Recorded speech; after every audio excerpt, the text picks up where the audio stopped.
Hello students, good morning, have a nice day and take care all of you students. Welcome back to Gopal Study Circle. Students आज इस video में हम study करने वाले हैं lesson number 6 doctor Vikram Sarabhai जो कक्षा 7 की प्रथम सेमेस्टर की टेक्स्ट बुक्स में से लिया गया है। Doctor Vikram Sarabhai, okay done. So उनका नाम आप सभी ने सुना ही होगा, डॉक्टर विक्रम साराभाई हमारे भारतीय वैज्ञानिक थे वो, ठीक है ना, डन।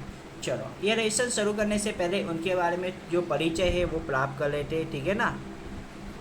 हमारे जीवन को सुविधापूर्ण बनाने में वैज्ञानिकों का प्रमुख योगदान रहा है। सही बताया ना, यस। हमारा जो जीवन है उसको पूरी सुविधापूर्ण बनाने में किसका सबसे ज़्यादा योगदान है? वैज्ञानिकों का, यस। प्रस्तुत इकाई में हमें विक्रम साराभाई जैसे अद्भुत व्यक्तित्व से परिचित कराती है। मतलब ये जो इकाई है, ठीक है ना, मतलब ये जो लेसन है ना पार्ट, उसमें हम किसके बारे में स्टडी करेंगे? डॉक्टर विक्रम साराभाई के बारे में स्टडी करेंगे, ठीक है ना, ओके। उनके जीवन के अद्भुत परिव्यक्तित्व के बारे में हमें इस पाठ में समझाया गया है, जिन्होंने विज्ञान, प्रौद्योगिकी, शिक्षा, उद्योग, वाणिज्य, व्यवसाय, प्रबंध आदि अनेक क्षेत्रों में देश को प्रगति के लिए उल्लेखनीय कार्य किया है। उन्होंने कौन कौन से क्षेत्र में? तो विज्ञान प्रौद्योगिकी क्षेत्र में, शिक्षा क्षेत्र में, उद्योग क्षेत्र में, वाणिज्य क्षेत्र में, व्यवसाय क्षेत्र में, प्रबंध आदि अनेक क्षेत्रों में देश की प्रगति के लिए उल्लेखनीय कार्य किया है। इन्होंने तो डॉक्टर विक्रम साराभाई ने उनके जीवन की घटनाओं से प्रेरित होकर अवलोकन, परिश्रम से वैज्ञानिक दृष्टिकोण विकसित कर हम भी महान वैज्ञानिक बन सकते हैं और मानव जाति की अनुपम सेवा कर सकते हैं। ओके, सो बिना टाइम वेस्ट किए अभी हम ये जो लेसन है ना पार्ट डॉक्टर विक्रम साराभाई वो हम पढ़ना शुरू करेंगे। Okay done. आप देख सकते हो उनकी तस्वीर मतलब चित्र दिया गया है टेक्स्ट बुक में। ओके, एक ऐसे महान वैज्ञानिक थे जब वे मात्र 2 वर्ष के थे। कितने वर्ष के थे? 2 वर्ष के थे। तब गुरुदेव रविंद्रनाथ टैगोर ने भविष्यवाणी की थी कि यह बालक बड़ा होकर बहुत यशस्वी बनेगा और उस बालक ने उनकी भविष्यवाणी अपने कलमों से सच साबित कर डाली। सही है ना, ओके। तो एक ऐसे महान वैज्ञानिक थे, कौन? डॉक्टर विक्रम साराभाई। ओके, जब वो मात्र 2 वर्ष के थे तब हमारे भारत देश के जो गुरुदेव मतलब रविंद्रनाथ टैगोर, ओके, जिन्होंने जन गण मन का रचना किया था, ओके, हमारे राष्ट्रगान का, उन्होंने भविष्यवाणी की थी कि यह जो बालक है ना वो बड़ा होकर बहुत यशस्वी बनेगा और उस बालक ने अपनी भविष्यवाणी अपने कलमों से सच साबित कर डाली। क्या आप जानते हैं वो कौन थे? वे थे हमारे महान वैज्ञानिक डॉक्टर विक्रम साराभाई। डॉक्टर विक्रम साराभाई का जन्म 12 अगस्त 1912 को अहमदाबाद में हुआ था। कब हुआ था? 12 अगस्त 1912 में। कहाँ हुआ था? अहमदाबाद में। उनका परिवार एक प्रतिष्ठित उद्योगपति परिवार था। पिता का नाम अंबालाल था तथा माता का नाम सरला देवी था। तो आपको यह जनरल नॉलेज के लिए या फिर 1 मार्क्स के क्वेश्चंस के आंसर के तौर पे मतलब पूछा जा सकता है, ठीक है, एग्जाम के अंदर, कि डॉक्टर विक्रम साराभाई के पिताजी का नाम क्या था? तो आपको लिखना है अंबालाल, ओके, और उनकी माताजी का नाम क्या था? सरला देवी। विक्रम साराभाई के 8 भाई बहन थे। कितने भाई बहन थे? 8 भाई बहन थे। बाल्यकाल से प्रतिभावान विक्रम साराभाई के बचपन का यह प्रसंग उनके सफलता हासिल करने के बुलंद इरादे को दर्शाता है। मतलब बचपन में उन्होंने एक ऐसी मतलब चीज़ की थी, ठीक है ना, मतलब एक प्रसंग था उनका, ठीक है। उस प्रसंग जब आप सुनोगे तब आपको पता चल जाएगा कि उनको किसी भी चीज़ को हासिल करने के लिए उनके जो इरादे थे वो इतने बुलंद थे, ठीक है। यह प्रसंग उस चीज़ को दर्शाते हैं, उस बुलंद इरादे को दर्शाते हैं। जब वह 5-6 साल के थे तो अपने परिवार के साथ शिमला गए। कौन? डॉक्टर विक्रम साराभाई। शिमला में उनके पिता श्री अंबालाल के नाम ढेरों चिट्ठी आती थी। यह देखकर बालक विक्रम के मन में भी इच्छा हुई कि उनके नाम भी खूब सारे पत्र आए।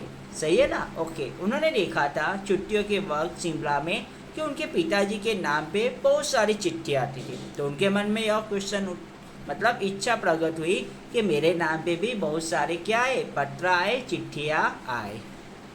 इसलिए कई लिफाफों पर अपना नाम तथा पटारिका और डाकघर में डाल दिए। फिर क्या था, उनके नाम पर ढेरों चिट्ठियाँ आने लगी। पिता ने देखा कि उनके मन में बालक विक्रम के इस काम के पीछे के उद्देश्य जानने का इच्छा हुई। किनको? उनके पिताजी को। असलियत मालूम होने पर उन्हें हंसी आई। ओके, क्या थी असलियत? कि विक्रम साराभाई मतलब कि उनकी इच्छा थी कि मेरे पिताजी के नाम पे जो ढेरों सारी चिट्ठियाँ आती है ना, वैसी सारी चिट्ठियाँ मेरे नाम पे भी आए। ठीक है ना? ओके। लेकिन सफलता पाने की इच्छा जानकर अच्छा भी लगा। जब वह 8 साल के थे, कौन? विक्रम साराभाई, जो साइकिल पर विभिन्न कलाबाजियाँ करते और लोगों को अचंभित कर देते थे। ओके। जब विक्रम साराभाई 8 साल के थे तब क्या करते थे? साइकिल पर विभिन्न कलाबाजियाँ करते थे और सबको अचंभित कर देते। उन्हें साहसिक कारनामे प्रिय थे। गणित तथा भौतिकी के प्रति उनकी गहरी दिलचस्पी थी। किनकी? डॉक्टर विक्रम साराभाई की। कौन से सब्जेक्ट में? तो गणित और भौतिकी में। Okay, done. आगे बढ़ते हैं। उन्होंने मैट्रिक की परीक्षा सन 1934 में पास की। Okay, done. मैट्रिक मतलब क्या हुआ? 10वीं कक्षा। Okay, done. और सन 1934 से लेकर 1937 में गुजरात कॉलेज अहमदाबाद से इंटर की पढ़ाई की। सन 1937 में इंग्लैंड चले गए। उसके बाद सन 1940 में कैम्ब्रिज से गणित व भौतिकी में बीएससी की परीक्षा में सफलता प्राप्त की। तत्पश्चात द्वितीय विश्व युद्ध के शुरू होते ही विक्रम साराभाई भारत लौट आए। भारत में उन्होंने सर सीवी रामन तथा डॉक्टर होमी भाभा का सानिध्य मिला। वह राष्ट्रीय स्वतंत्रता आंदोलन से बड़े प्रभावित हुए। कौन? विक्रम साराभाई। सन 1942 में वह मृणालिनी स्वामीनाथन के साथ विवाह सूत्र में बंधे, मतलब उनकी शादी हो गई। किनके साथ? मृणालिनी स्वामीनाथन के साथ। आगे देखते हैं। उन्होंने अंतरिक्ष की गहराइयों से आने वाले रहस्यमयी कॉस्मिक किरणों पर अनुसंधान करके कैम्ब्रिज विश्वविद्यालय से सन 1937 में पीएचडी की उपाधि हासिल की। तो उन्होंने अंतरिक्ष की गहराइयों से आने वाले जो रहस्यमयी कॉस्मिक किरणों थे उनके ऊपर अनुसंधान किया और कैम्ब्रिज विश्वविद्यालय से सन 1947 ओके में पीएचडी की उपाधि हासिल कर ली। ब्रह्मांड तथा सौरमंडल के कई जटिल प्रश्नों का प्रायोगिक हल निकालने का श्रेय डॉक्टर विक्रम साराभाई को प्राप्त थे। मतलब जो ब्रह्मांड के और जो सौरमंडल के जो जटिल प्रश्न है ना, वो प्रश्नों के हल मतलब प्रायोगिक मतलब प्रयोग के द्वारा हल निकालने का जो श्रेय जाता है वो सिर्फ न सिर्फ डॉक्टर विक्रम साराभाई को ही जाता है। यह उन्हीं का सुझाव था कि कॉस्मिक किरणों पर प्रयोग के लिए हिमालय की ऊंची चोटियाँ सर्वाधिक उपयुक्त व अनुकूल होगी। उन्होंने क्या सुझाव दिया था? तो उन्होंने सुझाव दिया था कि जो कॉस्मिक किरण है ना, उनके ऊपर जो प्रयोग करना है तो उस प्रयोग के लिए कौन सी जगह काफ़ी अनुकूल होगी? तो हिमालय की ऊंची चोटियाँ सर्वाधिक एवं उपयुक्त और अनुकूल होगी। इसलिए भारत सरकार ने गुलमर्ग में वैज्ञानिक उपकरणों से लैस एक प्रयोगशाला स्थापित की। कहाँ पे? तो गुलमर्ग में। डॉक्टर विक्रम साराभाई के निजी प्रयासों से सन 1947 मतलब 1937 में भौतिक अनुसंधान प्रयोगशाला अहमदाबाद में स्थापित हुई, जिससे वह आजन्म संबंध रहे। मतलब मरते दम तक उनके साथ उस प्रयोगशाला के साथ उनके संबंध बने रहे थे।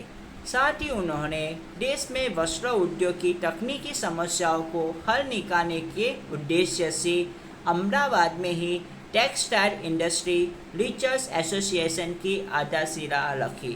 तो अहमदाबाद में उन्होंने दूसरा क्या काम किया, तो वस्त्र उद्योग में जो तकनीकी समस्या आ रही थी उस समस्या को हल निकालने के लिए, उस उद्देश्य से अहमदाबाद में उन्होंने टेक्सटाइल इंडस्ट्रीज रिसर्च एसोसिएशन की आधारशिला रखी। भौतिक अनुसंधान प्रयोगशाला डॉक्टर विक्रम साराभाई परमाणु शक्ति, अंतरिक्ष विकिरण, सूर्य, ग्रह, तारा, प्लाज्मा, भौतिकी और खगोल पर वह कार्य करते रहे। कौन? विक्रम साराभाई।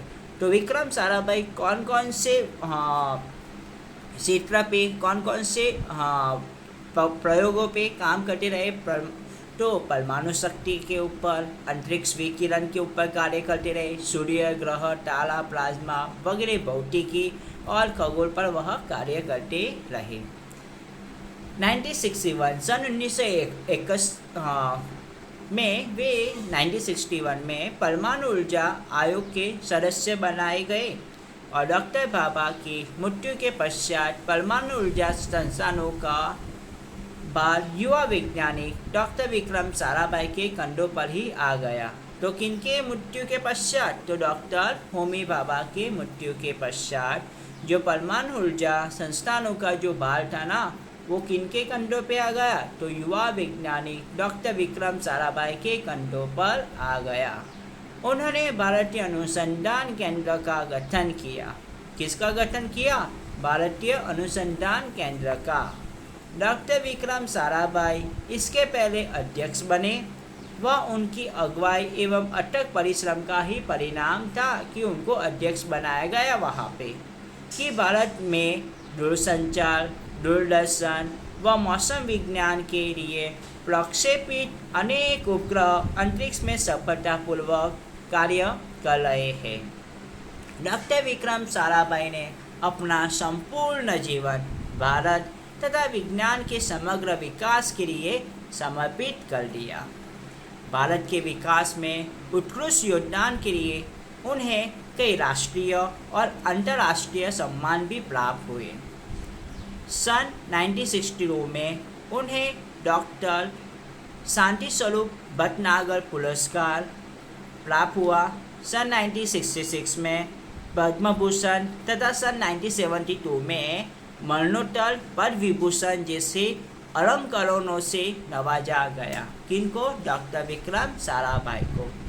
निशस्त्रीकरण से संबंधित कई महत्वपूर्ण अंतर्राष्ट्रीय संस्थाओं में भी भारत के प्रतिनिधि रहे। कौन? विक्रम साराभाई।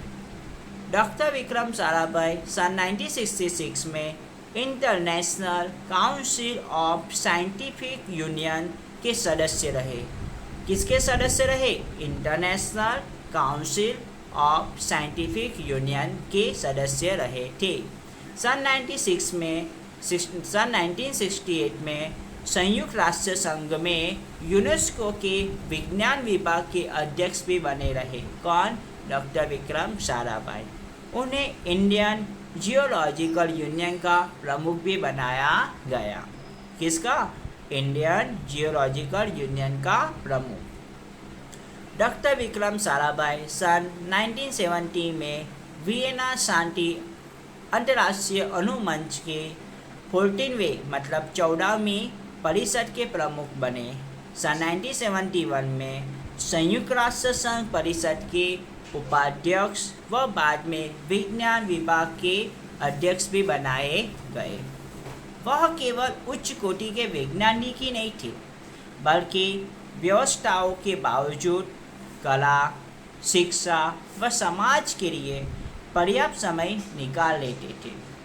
उनके ही इसी प्रयासों से अहमदाबाद में लोक विज्ञान केंद्र एवं नेहरू विकास संस्थान की स्थापना हुई, यहाँ वह जन सामान्य की विज्ञान के प्रति जो रुचि उसको जागरूक करने में कार्य करते रहते थे।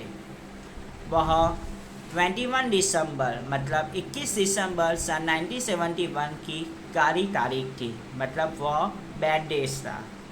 डॉक्टर विक्रम साराभाई को त्रिवेंद्रम के लॉन्चिंग सेंटर तुम्बा में कार्य निरीक्षण के लिए भेजा गया था। वहाँ वह एक होटल में ठहरे हुए थे। यही हृदय की गति रुकने से उनकी मौत हो गई, मतलब मृत्यु हो गई। उनके निधन से विज्ञान में नित नए आयामों को जोड़ने वाले एक जीवन चक्र सदा के लिए रुक गया। ऐसी महान प्रतिभा को सच सच प्रणाम नमन। आई होप कि आपको यह समझ में आया होगा। यह जो बात है डॉक्टर विक्रम साराभाई। ओके, विक्रम साराभाई हमारे भारत के वैज्ञानिक थे। ओके, आप भी उनके जैसा बनिए। उनके जीवन में से जो भी अच्छी मतलब चीज़ें हैं उसको अपनाइए, आगे बढ़िए। और उनका जो दायित्व मतलब उन्होंने जो किया हमारे भारत देश के लिए, विज्ञान क्षेत्र के लिए, उसमें आप भी सहयोग दें और आगे बढ़िए। आई होप कि आपको यह यूनिट अच्छे से समझ में आया होगा। So wish you all the best for this work. Good luck and best of luck. अगर अच्छा लगा तो प्लीज़ चैनल को सब्सक्राइब, शेयर एंड लाइक कर देना। Thank you so much. जय हिंद एंड जय भारत।